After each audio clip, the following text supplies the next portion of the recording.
अच्छा, अभी आवाम जानना चाहती है कि उर्स से पहले साद हुसैन रिजवी साहब की रिहाई हो जाएगी? जी इंशाल्लाह अज़ीज़ हाफिज़ साद साहब उर्स से पहले तशरीफ़ ले आएंगे और ये मुमकिन है कि अभी आ जाएं।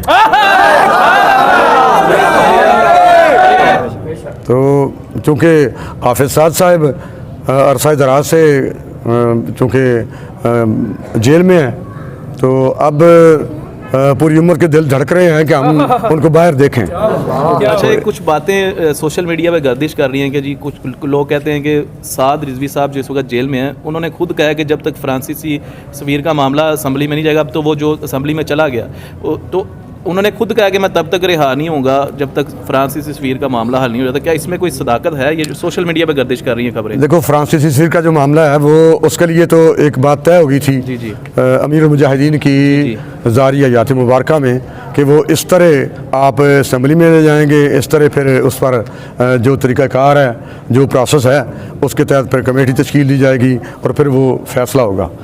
यानी ये उस मुआहदे में बात ये तय हो गई थी।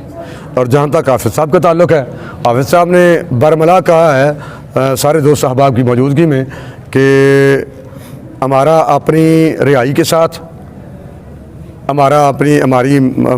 हमें इस बात से हमारे मिशन का कोई ताल्लुक़ नहीं। ना हम अपनी रिहाई चाहते हैं, ना हम अपनी मौत से डरते हैं। हमें चाहे तख्तादार पे लटका दिया जाए लेकिन हम अपने मुतालबात से पीछे नहीं हटेंगे। बहुत शुक्रिया आपका। नाज़रीन, ये हमारे साथ पीर सैयद ज़हीरुल हसन शाह बुखारी साहब मौजूद थे।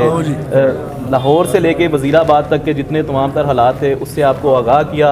उर्स मुबारक के हवाले से जो है आपको तैयारियों के हवाले से ज़हीरुल हसन शाह साहब ने बताया।